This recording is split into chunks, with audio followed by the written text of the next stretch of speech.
The massive ship appeared at the edge of human space without warning. It was bigger than 3 Earth cities put together, its dark metal surface covered in symbols that glowed with an eerie blue light. The ship belonged to the Galaxy Council, and it had come to deliver a message that would change everything. Admiral Sarah Chen stood on the bridge of Proxima Station, watching the alien vessel through the main viewing screen. Her fingers drummed against the metal railing as she studied the ship. In her 40 years of military service, she had never seen anything like it. The ship was beautiful and terrifying at the same time. "Admiral, we're receiving a transmission," said Lieutenant Torres from the communication station. "It's on all frequencies. They want every human colony to hear this," Sarah nodded. "Put it through." The screen flickered, and suddenly Sarah was looking at something that made her stomach twist. The creature speaking was tall and thin, with silver skin that seemed to shine under bright lights. Its eyes were completely black, and when it spoke, its voice sounded like metal scraping against stone.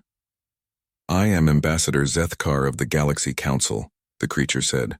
"I speak for 13 species that have ruled this galaxy for over 10,000 years. We come with an important message for the humans of Earth." Sarah watched as other alien faces appeared on the screen. Some looked like giant insects with too many eyes. Others had scales like reptiles or fur like wild animals.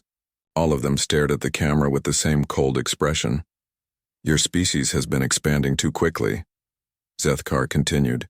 "In only 200 years you have claimed 47 star systems. This breaks the ancient laws that keep peace in our galaxy. You are like children playing with fire, and you will burn everything if we do not stop you." The ambassador's black eyes seemed to look directly at Sarah through the screen. "The Galaxy Council has decided to give you one chance. You will leave 23 of your colonies within 1 galactic year. These star systems belong to the galaxy, not to humanity. If you refuse, we will use force to remove you." The transmission ended, leaving Sarah staring at a blank screen. Around her, the bridge crew sat in shocked silence. Finally, Lieutenant Torres spoke in a whisper. "Admiral, what are we going to do?" Sarah turned away from the screen and looked out at the stars. Somewhere out there, millions of humans were living their lives on worlds they had worked hard to build. Farmers growing food in alien soil, engineers building cities under foreign suns, children being born who had never seen Earth but called these distant worlds home. "Send a message to Earth Command," Sarah said quietly. "Tell them we need an emergency meeting, and get me everything we know about the Galaxy Council." Over the next few hours, reports flooded in from across human space. The Council's message had been broadcast to every human colony, space station, and ship. Panic was spreading like wildfire. Some colonies were already talking about packing up and leaving. Others were demanding that Earth fight back. Sarah spent the day reading files about the Galaxy Council. What she learned made her angry. The 13 species that ruled the galaxy had been around for thousands of years. They were old, powerful, and set in their ways. They had divided up the galaxy long ago and didn't like it when newer species tried to change things. The worst part was that the star systems they wanted humans to leave were not empty when humanity found them. They were full of planets that the Council species had ignored for centuries. Worlds with valuable minerals, good farming soil, and perfect conditions for human life. The Council had called them worthless until humans proved them wrong. The door to Sarah's office opened and Captain Martinez walked in. He was her oldest friend and the person she trusted most. His face was grim as he sat down across from her desk. "The President wants to negotiate," he said.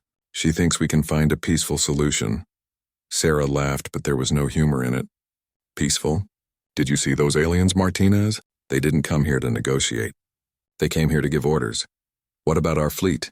Martinez asked. "How many ships do we have?" Sarah pulled up the numbers on her computer screen.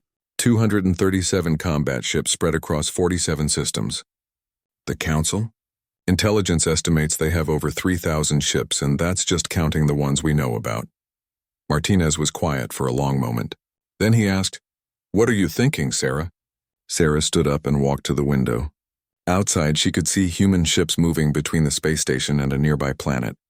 Normal people doing normal work, not knowing that their entire way of life was being threatened. "I'm thinking about my grandfather," she said. "He fought in the last war on Earth before we reached the stars. He told me something once that I never forgot. He said that bullies never stop being bullies until someone stands up to them. The Council isn't just a bully." "Sarah, They're the biggest, strongest bullies in the galaxy. Sarah turned back to face her friend. Maybe. But they've been bullies for so long that they've forgotten something important. They've forgotten what it's like to fight someone who has nothing left to lose. That evening, Sarah called a meeting with every ship captain in the Proxima system. The meeting room was packed with men and women who had spent their lives protecting human colonies. Some were young officers fresh from the academy. Others were veterans who had fought pirates and hostile aliens in the early days of human expansion. Sarah stood at the front of the room and looked at each face. These people trusted her to make the right decision. The problem was she wasn't sure what the right decision was. "You all heard the Council's message," she began. "They want us to abandon 23 colonies. That's over 40 million people who would have to find new homes, families who have lived on these worlds for generations." A young captain near the front raised her hand. "Admiral, what if we do what they ask?" "What if we leave the colonies to avoid a war?" Sarah had been expecting this question. If we give up those 23 colonies today, what happens next year when they decide we have too many again? What happens when they decide humans don't deserve any colonies at all? The room was quiet. Everyone knew she was right. "The Council thinks we're weak because we're young," Sarah continued. "They think we'll run away if they threaten us. Maybe they're right about some humans, but they're wrong about us." An older captain stood up. "What are your orders, Admiral?" Sarah took a deep breath. What she was about to say would either save humanity or destroy it. "We're not giving up a single colony. We're going to show the Galaxy Council that humans don't back down from bullies no matter how big they are. Send a message to every colony. Prepare for war." As the captains filed out of the room to carry out her orders, Sarah remained standing at the front. She thought about her grandfather again, and about all the humans who had fought impossible battles throughout history. They had always been outnumbered. They had always faced stronger enemies, but they had never given up. Outside the window, the Council's massive ship hung in space like a dark cloud. Soon it would be joined by others. Soon the real test would begin. Sarah smiled grimly. The Galaxy Council thought they knew what humans were capable of. They were about to learn how wrong they were. 3 months had passed since the Galaxy Council delivered their ultimatum to humanity. In the gleaming command center of the Council flagship, General Krex studied the reports coming in from across human space. The reptilian commander's scale shifted from green to yellow, a sign of growing confusion among his species. "This makes no sense," Krex muttered to his aide, an insect-like creature with multiple eyes. "The humans should be evacuating their colonies by now. Instead, they appear to be fortifying them." The aide clicked its mandibles nervously. "Perhaps they do not understand the seriousness of our threat, General." Krex pulled up a holographic display showing the human star systems. Each planet was marked with symbols indicating military activity. What he saw defied all logic. Instead of preparing to leave, the humans were building more defenses than ever before. "Look at this." Krex pointed to a system called Kepler 442. 3 months ago, this was a simple mining colony with a few thousand inhabitants. Now our scouts report massive construction projects.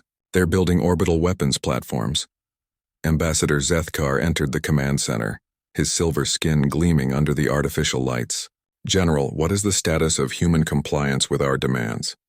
"Zero compliance, Ambassador. In fact, I believe they are preparing for war." Zethkar's black eyes narrowed.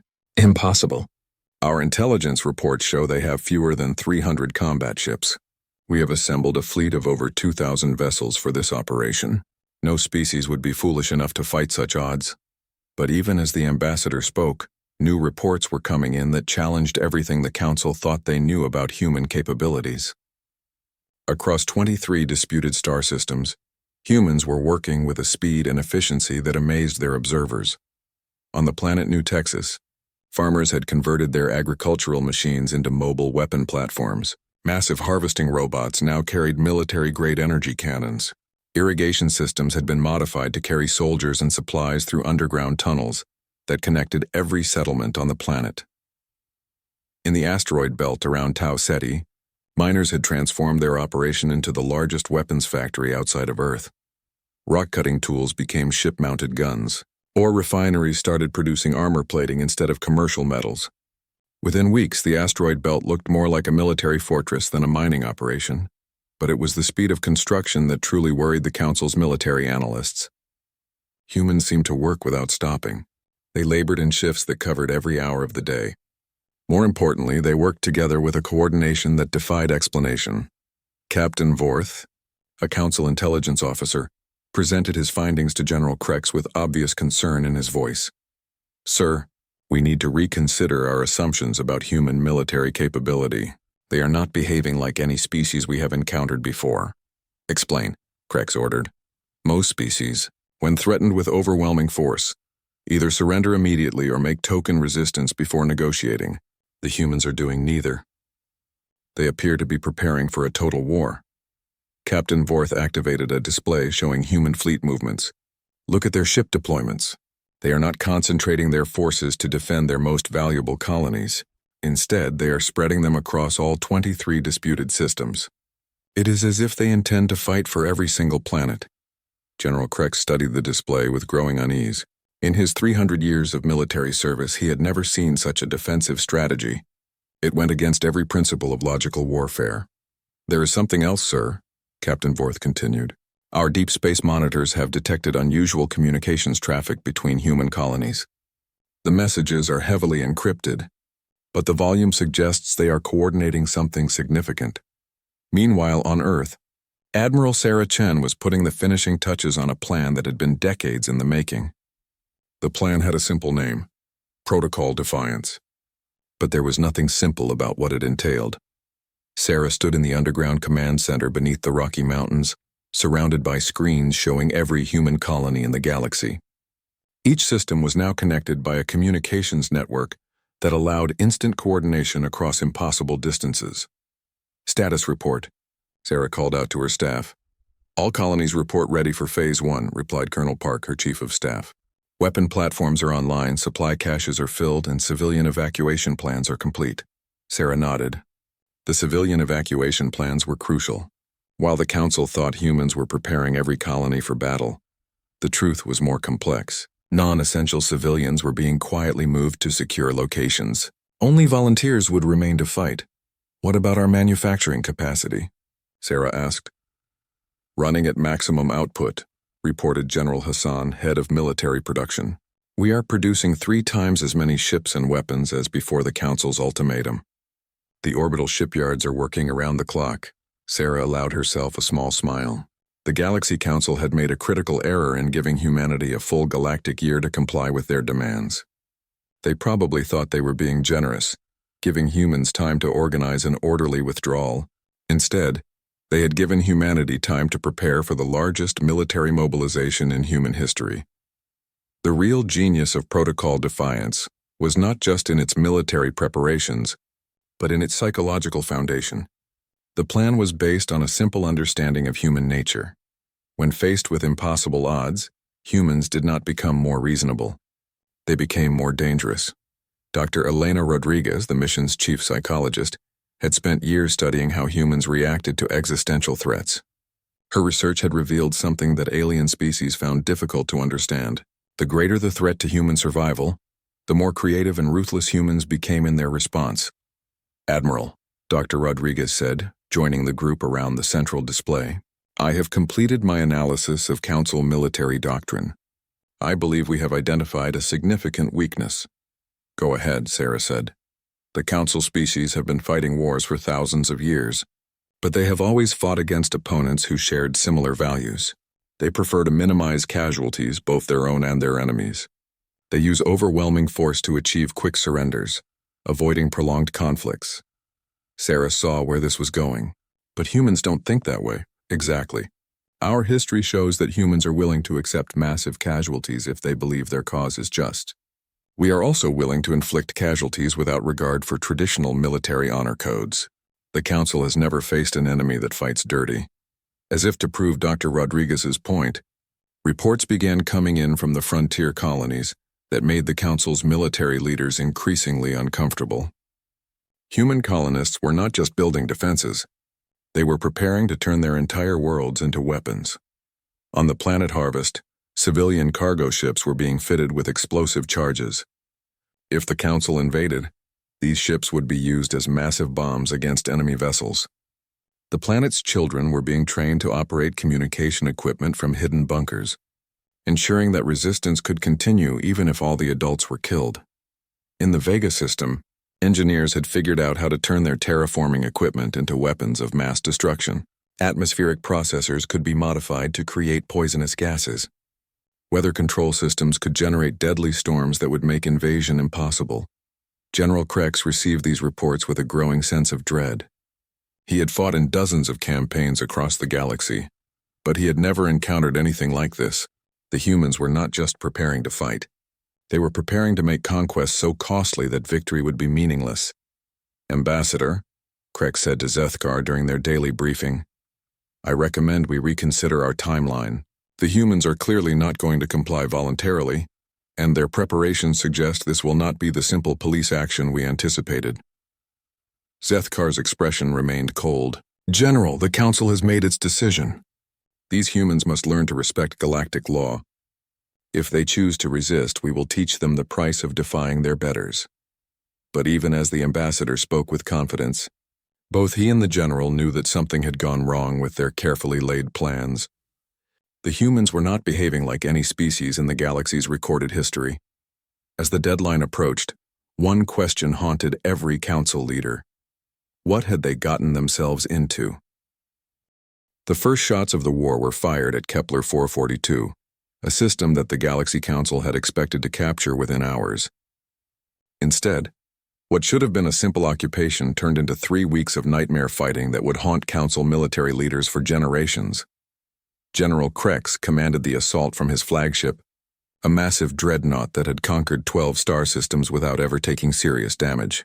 He watched through his command screens as his fleet of 50 ships approached the human colony. Confident that this show of overwhelming force would end resistance quickly. "All ships, begin standard occupation protocol," Krex ordered. "Demand surrender, then land ground forces to secure all military installations." The response from the human colony came immediately, broadcast on all frequencies in clear, unencrypted language. "This is Colonel Maria Santos, commanding Kepler 442 Defense Forces. We do not surrender. If you want this system, come and take it." Krex's scales shifted to an annoyed orange color. "Very well. Begin bombardment of military targets. Minimum force necessary to disable their defenses." But when the Council ships opened fire, they discovered that identifying military targets was impossible. The humans had somehow turned their entire colony into one giant weapons platform. Civilian buildings fired missiles. Farm equipment shot energy beams. Even the children's schools had defensive cannons mounted on their roofs. "Sir," reported Captain Vorth from the intelligence station, "we are receiving multiple targeting signals from across the planet. It appears every structure is potentially hostile." General Krex stared at his displays in disbelief. In 3 centuries of military service, he had never seen anything like this. The humans had weaponized their entire civilization. The real shock came when the Council ships tried to establish orbital control. Human vessels emerged from hiding places throughout the system, but they were not military ships. They were mining vessels, cargo haulers, and passenger transports. And every one of them was packed with explosives. Captain Lisa Wong piloted her converted mining ship directly toward Krex's flagship. Her crew of 12 miners had volunteered for what everyone knew was a suicide mission. As Council defense systems tried to stop them, Lisa spoke calmly into her radio. "This is for everyone back home. Tell them we held the line." Her ship exploded against the dreadnought's shields in a fireball that could be seen from the planet's surface. The explosion didn't destroy the flagship, but it did something more important. It sent a message that would echo across the galaxy. The humans were willing to die rather than surrender. Within hours, 15 more civilian ships had followed Lisa's example. Each explosion weakened the Council fleet's shields and damaged their hulls. More importantly, each sacrifice filled the surviving Council crews with a fear they had never experienced before. "General," his aide reported with obvious terror in its voice, "the humans are using their own people as weapons. This violates every law of civilized warfare." Krex's scales had turned a deep red, the color of extreme stress among his species. "They are not civilized. They are barbarians." But the humans were far from finished. As the Council fleet struggled with suicide attacks from above, the real battle was just beginning on the planet's surface. The Council had expected to land troops and occupy key installations with minimal resistance. Instead, they found themselves fighting an enemy that seemed to be everywhere and nowhere at the same time. Major Thompson led a group of 50 human defenders in the Kepler 442 mining complex. His force was outnumbered 20-1 by Council soldiers, but Thompson had advantages that the aliens couldn't understand. He knew every tunnel, every hiding spot, and every shortcut in the complex because he had helped build it. More importantly, Thompson and his people were fighting for their home. The Council soldiers advanced through the mining tunnels in perfect formation, their advanced armor gleaming under artificial lights. They expected to find a few desperate humans hiding in the deepest parts of the complex. Instead, they walked into a trap that had taken months to prepare. Thompson's people had turned the mining complex into a maze of death. Explosives were hidden in the walls. Poisonous gases could be released into any tunnel. Even the lighting system had been weaponized, able to blind enemies with sudden flashes of intense light. "Remember," Thompson whispered to his fighters through their communication system, "we don't have to win. We just have to make them pay for every step." The fighting in the tunnels became a nightmare for the Council soldiers. They could not use their superior numbers because the tunnels were too narrow. Their advanced technology was useless because the humans attacked and then disappeared into passages too small for heavily armored troops to follow. Worse, the humans fought with a creativity that terrified their enemies. They used mining explosives to collapse tunnels, trapping Council soldiers underground. They modified construction equipment into mobile weapons platforms. They even used the complex's ventilation system to launch surprise attacks from unexpected directions. Commander Xyloth, leading the Council ground assault, found himself losing soldiers to an enemy he could rarely see. Every time his forces secured a section of the complex, the humans would attack from another direction. Every time he thought he had cornered them, they would vanish through maintenance shafts and service tunnels. "These humans fight like animals," Xyloth reported to General Krex. "They have no honor, no respect for the proper conduct of war." "Can you secure the complex?" Krex asked. "Eventually, sir. But the cost will be severe. We have already lost more soldiers here than in our last 5 campaigns combined." The battle for Kepler 442 continued for 3 weeks, and every day brought new horrors for the Council forces. The humans seemed to have an unlimited capacity for turning peaceful objects into weapons. They used farming chemicals to create deadly gases. They modified vehicles to become remote-controlled bombs. They even trained their domestic animals to carry explosive devices. But perhaps the most disturbing thing for the Council was how the humans coordinated their resistance. Despite being spread across an entire star system, they somehow managed to time their attacks perfectly. When the orbital fleet was distracted by suicide ships, ground forces would launch major assaults. When ground troops were engaged in tunnel fighting, space-based defenders would strike at the fleet. The coordination was so perfect that Council intelligence began to suspect the humans had developed some form of telepathic communication. The truth was both simpler and more frightening. The humans had simply prepared better than anyone thought possible. Dr. Elena Rodriguez watched the battle from Earth's command center, taking notes on everything she observed. The psychological profile she had developed for humanity was proving accurate in the most terrifying way possible. "Admiral," she reported to Sarah Chen, "the Council forces are showing signs of severe psychological stress. Their casualty reports indicate they are losing more soldiers to panic-induced mistakes than to direct combat." Sarah nodded grimly. "What about our people?" "Morale remains high despite heavy losses. The defenders understand they are buying time for the rest of humanity to prepare. Every day they hold Kepler 442 is another day for other colonies to strengthen their defenses." When Kepler 442 finally fell, it was because there were no human defenders left alive to continue fighting. The Council had won, but the victory felt like a defeat. They had lost over 400 ships and 30,000 soldiers to capture a single mining colony. General Krex stood in the ruins of what had once been the colony's main settlement. Everything was destroyed. The humans had chosen to blow up their own buildings rather than let them fall intact into Council hands. "Sir?" Captain Vorth approached with a data pad in his hands. "The final casualty report." Krex looked at the numbers and felt his scales turn gray with shock. In 3 weeks of fighting, the Council had lost more ships and soldiers than in the previous 50 years of maintaining galactic peace. "General," Ambassador Zethkar's voice came through the communication system, "you will proceed immediately to the next target system. We must maintain our schedule. Krex looked around at the devastation surrounding him. Somewhere in the distance, smoke was still rising from the ruins of human homes. He thought about the families who had lived here, the children who had played in these streets before the war began. For the first time in his long military career, General Krex wondered if the Galaxy Council had made a terrible mistake. But the war was far from over, and 22 more human colonies were waiting to show the Council just how expensive victory could be.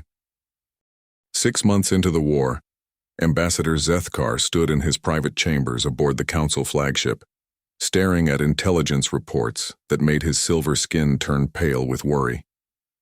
The documents scattered across his desk told a story that terrified every Council leader. Humanity was not just defending their colonies anymore. They were learning. The latest report came from the Battle of Ross 128, where Council forces had expected an easy victory after their brutal success at Kepler 442. Instead, they found humans who had somehow studied every tactic the Council had used in previous battles. Every strategy that had worked before was now useless. Impossible, Zethkar muttered, reading the tactical analysis for the third time. How could they adapt so quickly? The truth was even more disturbing than the ambassador could imagine. Deep beneath the surface of Earth, Admiral Sarah Chen was reviewing the same battle reports with a satisfied smile. The long game was working perfectly. "Show me the latest intelligence," Sarah said to Colonel Park, her chief of staff. A holographic display activated, showing the current positions of all Council and human forces across the galaxy. But this was not just a military map. It was a learning tool that had been 50 years in the making. Every Council ship movement, every weapon they use, every tactic they employ is being recorded and analyzed. Colonel Park explained. Our artificial intelligence systems are processing their combat patterns faster than they can change them. Sarah nodded. What about their technology? We now have complete technical specifications for 60% of their equipment. Our engineers are already building improved versions of their weapons. The long game had been born from a simple understanding. Humanity was newer to galactic politics than every other species, but they were also less bound by tradition. While the Council relied on tactics that had worked for thousands of years, humans were willing to try anything that might give them an advantage. Dr. James Mitchell, Earth's leading expert on alien technology, entered the command center carrying a device that looked like a Council energy weapon, but was clearly different. The weapon hummed with power that seemed more focused, more efficient than anything the Council had ever built. "Admiral, I present the Mark 7 plasma rifle," Dr. Mitchell said with obvious pride. Based on captured Council technology, but with human improvements, it has twice the power and half the energy consumption of the original. Sarah took the weapon and examined it carefully. "How long until we can mass produce these?" "Our factories are already retooling. We should have 50,000 units ready within 2 weeks. This was the part of the long game that the Council had never suspected. Every captured Council ship, every piece of alien technology that fell into human hands was immediately torn apart and studied. Human engineers didn't just copy what they found. They improved it. The improvements came from humanity's greatest strength, their willingness to question everything. Where Council engineers followed designs that had been perfected over millennia, human engineers asked why things had to work that way. They found better materials, more efficient power systems, and clever shortcuts that alien minds had never considered. Captain Maria Santos, who had survived the fall of Kepler 442, now commanded a ship that demonstrated this principle perfectly. The UES Defiance looked like a normal human warship from the outside, but inside it was a hybrid of human engineering and stolen Council technology. "Captain," her engineering officer reported, "all systems are green. The new shield generators are operating at 150% of Council specifications." Maria smiled grimly. "Good, let's see how the Council likes fighting their own weapons when they're in human hands." The Defiance was part of a new human fleet that existed only because of the long game's most audacious element. Humanity had been preparing for this war long before the Council ever delivered their ultimatum. Admiral Chen had begun planning for galactic conflict 25 years earlier, during humanity's first contact with the Council. Even then, she had recognized that the galaxy's older species would eventually see humanity as a threat. While diplomats talked about peace and cooperation, Sarah had quietly begun the largest intelligence-gathering operation in human history. Every human trader who visited Council space was actually a spy. Every cultural exchange program was an opportunity to steal technology. Every peaceful meeting was a chance to study alien military capabilities. For a quarter of a century, humanity had been preparing for a war that everyone else thought would never happen. The results were now becoming clear across the galaxy. At the Battle of Wolf 359, Council forces encountered human ships that used their own weapons against them. At the Siege of Proxima Centauri, human defenders employed Council tactics better than Council soldiers. Every engagement brought new surprises that left enemy commanders confused and demoralized. General Krex received the latest battle reports in his command center, his scales now permanently gray from stress. The numbers told a story of growing disaster for Council forces. "Sir," Captain Vorth reported, "human resistance is increasing across all fronts. They appear to be sharing information between colonies faster than we can adapt our strategies." "How is that possible?" Krex demanded. "Our intelligence says humans have no faster-than-light communication technology." Captain Vorth looked uncomfortable. "That may no longer be accurate, sir. We have detected unusual energy signatures around human colonies that suggest they have developed new technology since the war began." The truth was that humans had not developed new communication technology. They had stolen it. A Council ship captured during the early days of the war had yielded the secrets of quantum entanglement communication, technology that the Council had guarded jealously for thousands of years. Within months, human scientists had not only figured out how it worked, but had built a network that connected every human colony in the galaxy. Now, when Council forces developed a new tactic at one battle, human defenders across the galaxy knew about it within hours. When humans discovered a weakness in Council technology, every human fleet could exploit it immediately. The war had become a learning competition, and humanity was winning. But the most shocking discovery was yet to come. Ambassador Zethkar was reviewing intelligence reports when he found something that made his blood freeze in his veins. Hidden in the technical specifications of a captured human ship was evidence that turned everything the Council thought they knew upside down. "General Krex, report to my chambers immediately," Zethkar commanded. When the general arrived, Zethkar showed him a holographic display of human ship designs. "Look at this carefully, General." "What do you see?" Krex studied the display, his military experience allowing him to recognize the significance immediately. "These ships, they were designed for war from the beginning. Not converted from civilian vessels, but built specifically for combat against Council technology." "Exactly. And look at the date stamps on these designs." Krex's scales turned white with shock. "These designs are over 20 years old. But that means... It means the humans have been planning this war since before they even knew we would challenge their territory." Zethkar finished. "Everything we have seen, every defense they have mounted, every tactic they have used, all of it was prepared in advance." The two Council leaders stood in silence, contemplating the implications. Humanity had not been caught off guard by the Council's ultimatum. They had been expecting it, preparing for it, and planning their response for decades. "General," Zethkar said quietly, "what kind of species plans for a war that hasn't started yet?"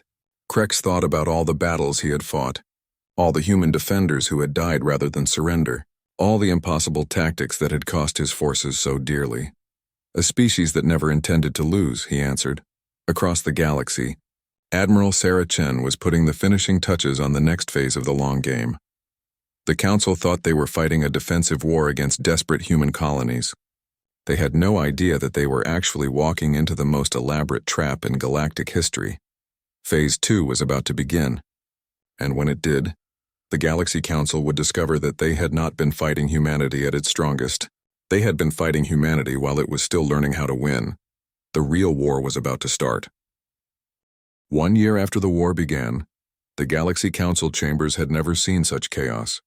Representatives from 13 species argued loudly while emergency reports flooded in from across the galaxy. What had started as a simple police action to discipline humanity had become the most devastating conflict in Council history.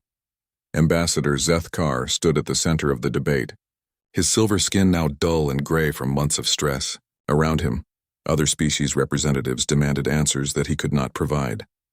"The hegemony has lost over half our fleet," shouted Commander Thexali, his insect-like features clicking with anger.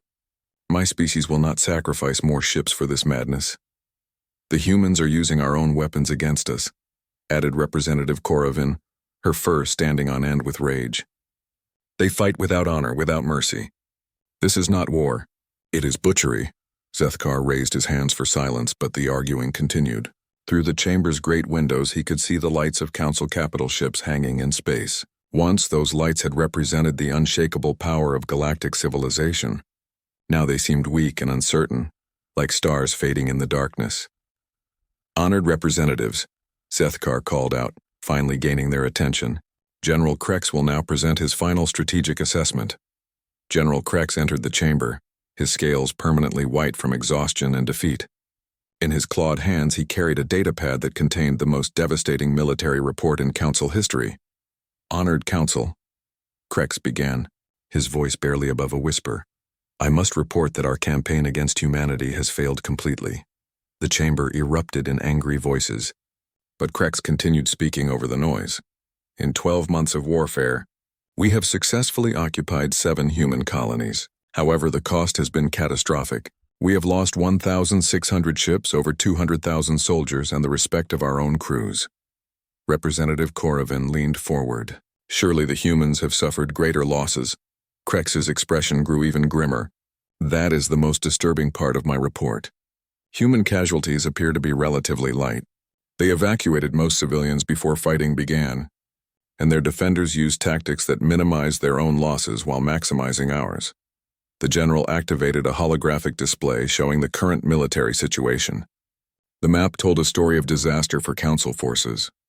Human colonies that should have fallen months ago still flew human flags. Council fleets that had begun the war with overwhelming superiority were now scattered and demoralized. "But the worst news," Krex continued, "is that humanity appears to be stronger now than when the war began. They have reverse-engineered our technology and improved it.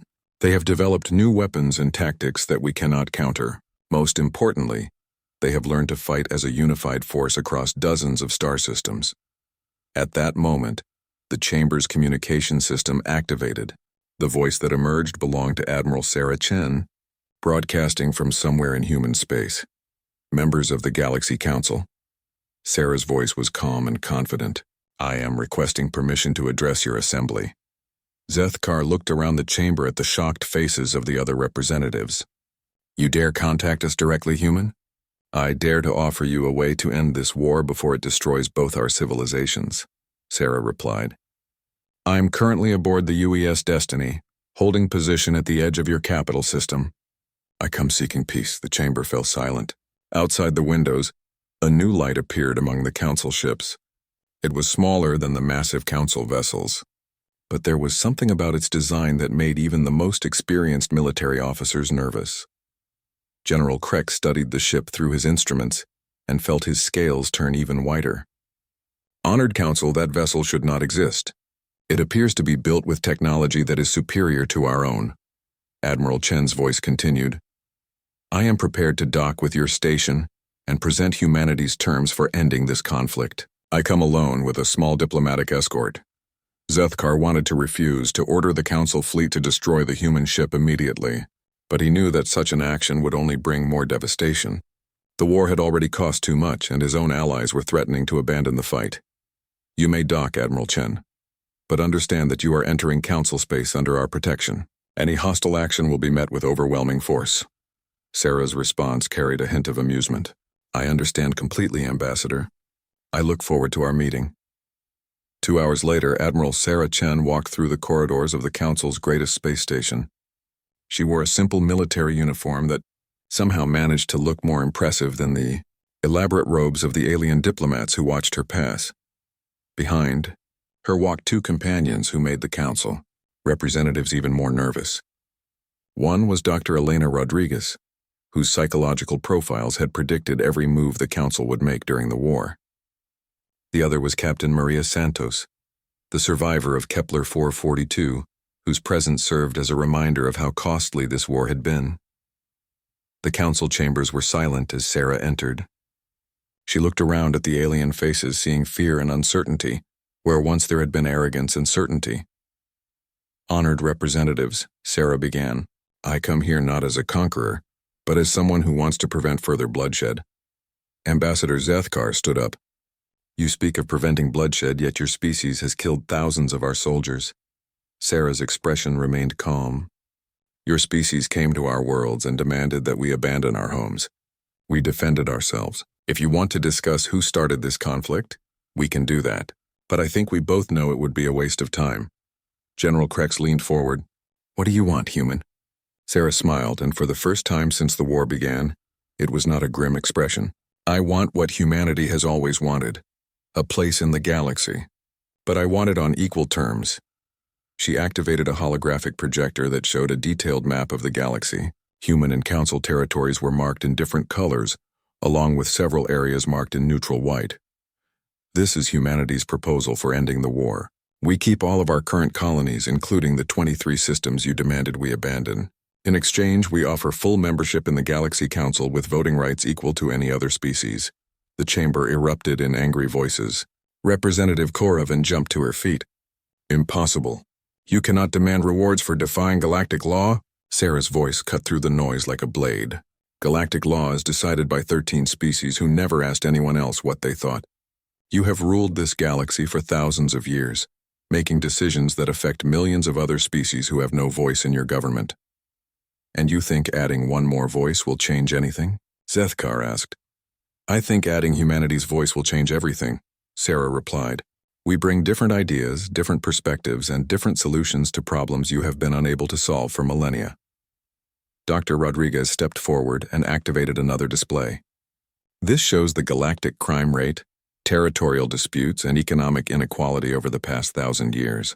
All of these problems have been getting worse under the current system. What makes you think humanity can do better? General Krex asked.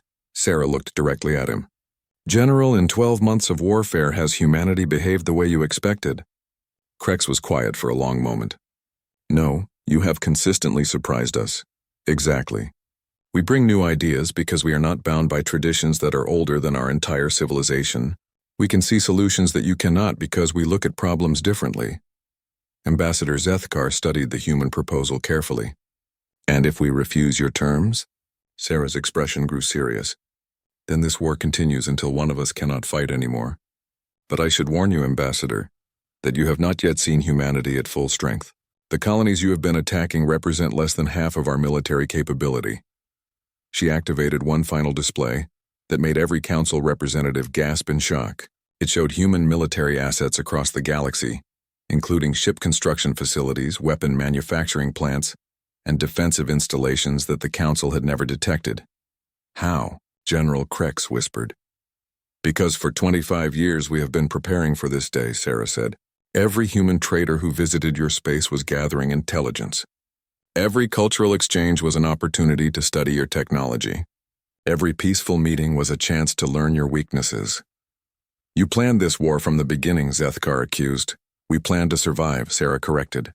We knew that eventually the galaxy's older species would see us as a threat. We could either prepare for that day or hope it would never come. We chose to prepare.